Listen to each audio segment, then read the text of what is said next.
मैं बैजनाथ गुप्ता जी बोल रहा हूँ और मेरा कहना है कि अल्लाह अगर जर्रे जर्रे में है तो देखा जा सकता है क्या? भाई साहब ने कहा कि अगर अल्लाह हर जगह हर जर्रे जर्रे में मौजूद है तो क्या देखा जा सकता है। ये हिंदू फिलॉसफी है कि अल्लाह हर जर्रे जर्रे में मौजूद है। कुरान के मुताबिक अल्लाह की ताकत, अल्लाह का इल्म सब जगह मौजूद है। अल्लाह लेकिन अर्श पे बैठे हैं। तो ये कहना अल्लाह सब जगह मौजूद है, ये इस्लाम की तालीम में नहीं है, ये हिंदू की तालीम में है। क्या आप अल्लाह को देख सकते? नहीं। इंसान इस दुनिया में, इस जिंदगी में अल्लाह को देख ही नहीं सकते। और उसकी मिसाल पेश है कुरान मजीद में। जब मूसा अलैहिस्सलाम अल्लाह सुब्हानहू व तआला फरमाते क्या मैं आपको देख सकता हूं, तो अल्लाह ताला कहते हैं उनसे कि उस पहाड़ को देखो, मैं मेरी झलक उस पहाड़ को दिखाऊंगा और अब देखो क्या होता है।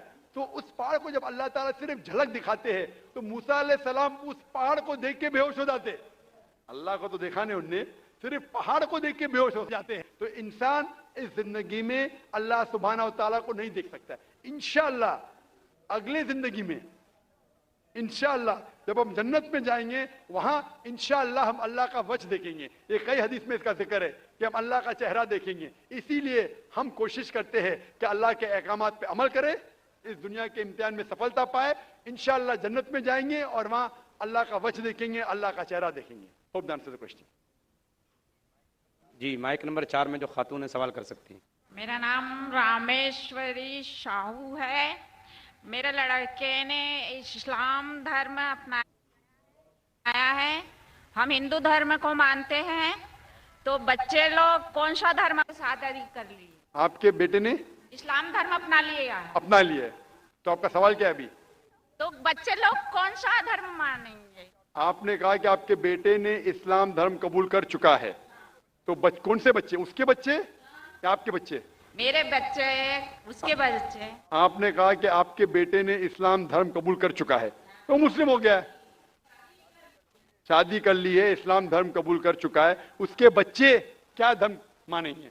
सबसे पहले मैं ये आपसे कहना चाहता हूं कि अल्लाह के रसूल फरमाते हैं कि हर बच्चा जब पैदा होता है वो दीनुल फित्र में पैदा होता है। हर बच्चा, चाहे वो हिंदू के घर में पैदा हो या ईसाई के घर में या यहूदी के घर में, जब बच्चा पैदा होता है वो दीनुल फित्र में पैदा होता है, मतलब वो मुस्लिम जैसा पैदा होता है। मुस्लिम के मानी, जैसे मैंने कहा है, मुस्लिम के मानी अपनी जिंदगी अल्लाह के अहकाम के मुताबिक बसर करना। तो जब बच्चा पैदा होता है उसकी सारी ख्वाहिश अल्लाह के मुताबिक है। तो हर बच्चा जब पैदा होता है, चाहे मुसलमान के घर में पैदा हो, चाहे हिंदू के घर में पैदा हो, चाहे ईसाई के घर में पैदा हो, चाहे यहूद के घर में पैदा हो, वो पैदा होता है मुस्लिम जैसा, वो मुस्लिम होता है। उसके बाद अल्लाह के रसूल फरमाते कि अपने वालिदैन के जरिए, अपने टीचर के जरिए, अपने दोस्तों के जरिए हो सकता है वो शिर्क करने लगे, वो आग की इबादत करने लगे, उस वक्त वो गैर मुस्लिम होता है। इसीलिए अगर कोई गैर मुस्लिम बनता है, convert is a wrong word. Convert कहना गलत लफ्ज है। कन्वर्ट मतलब एक तरीके से दूसरे तरीके जाना। सही लफ्ज है रिवर्ट। रिवर्ट मतलब वो असल में मुसलमान था, फिर गैर मुस्लिम बना, फिर से मुसलमान बना। इस्लामिक तालीमात के मुताबिक हर इंसान जब पैदा होता है मुस्लिम पैदा होता है। आपने कहा कि आपके बेटे ने इस्लाम कबूल कर चुका है, शादी कर चुका है, बच्चा क्या है? बच्चा मुस्लिम होगा। वो अलग बात है अगर उस बच्चे पे कोई दबाव है या कोई गलत हिदायत दी जाएंगी, हो सकता है वो बुत परस्ती करने लगे, हो सकता है वो आग की इबादत करने लगे, फिर वो मुस्लिम से गैर मुस्लिम होगा। हर बच्चा जो पैदा होता है वो मुस्लिम पैदा होता है, अल्लाह के अहकामात के ऊपर अमल करता है। उसके बाद बड़े होने के बाद दूसरे के इन्फ्लुएंस की वजह से शायद वो गलत रास्ते पे जा सकता है, लेकिन हर बच्चा पैदा होता है मुस्लिम जैसा। Hope the answer the question. Mic number 5 में अगर कोई खातून हो गैर मुस्लिम तो सवाल करें, नहीं तो माइक नंबर 1 में एक गैर मुस्लिम भाई हमारा इंतजार कर रहे हैं। जी ठीक है, माइक नंबर 2 से सवाल कर लीजिए। नमस्ते, my name is Prateek Shrirang Barge and I am student of 11th standard and I am in Swami Vivekananda College, Chembur. First of all, I would like to say this is my first time to attend this type of event and I am glad to say मुझे sir जी का जो speech था वो बहुत अच्छा लगा और मेरे मन में इस्लाम धर्म के बारे में जो गलत फहमियाँ थी वो एक चुटकी में ख़त्म हो गई। और मेरा पहला सवाल सर जी से ये है कि भगवान और अल्लाह एक ही है। और मेरा दूसरा सवाल ये है कि अगर पहले एक सवाल का जवाब ये कर लीजिए, फिर इंशाल्लाह दूसरा सवाल करें। भाई साहब ने कहा कि वो पहली बार ऐसे मजमे में मौजूद है और बहुत खुश है।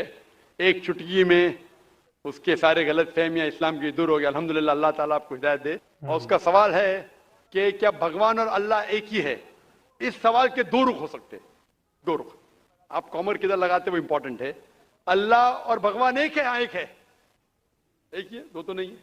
अगर कहेंगे कि अल्लाह और भगवान यकसा है तो सवाल दूसरा रुख ले लेता है।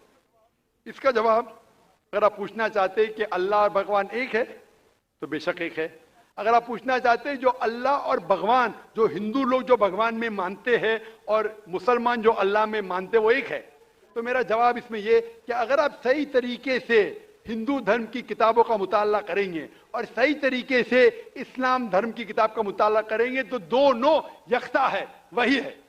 लेकिन अगर जो मजहब के धर्म अधिकारी है उनकी बात सुनेंगे जो किताबों के हवाले से दूर है, किताब के पैगाम से दूर है, तो हो सकता है आपको गलत राय मिलेंगी।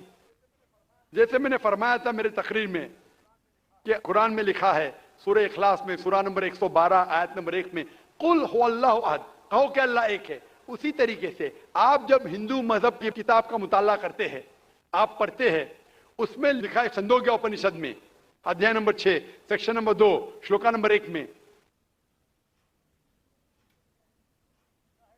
लिखा है एकम एविदित्यम, भगवान एक है, ईश्वर एक है, दूसरा नहीं है।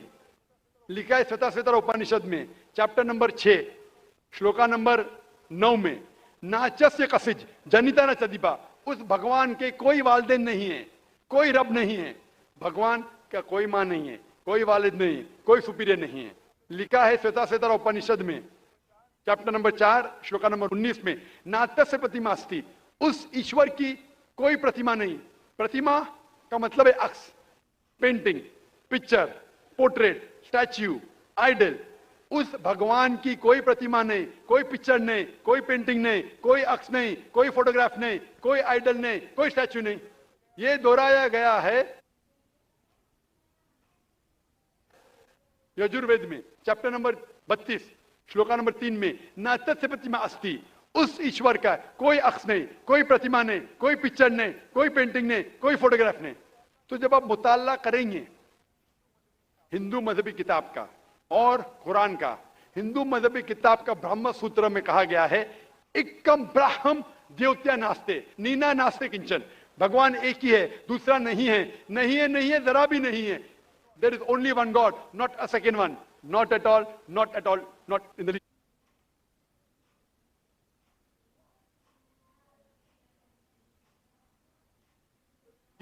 तो खालिक, मालिक, ईश्वर, भगवान, अल्लाह का कोई हक नहीं, कोई पेंटिंग नहीं, कोई मूर्ति नहीं, कोई फोटोग्राफ नहीं। हमें सिर्फ उस अकेले ईश्वर अल्लाह की इबादत करना चाहिए। Hope the answer the question.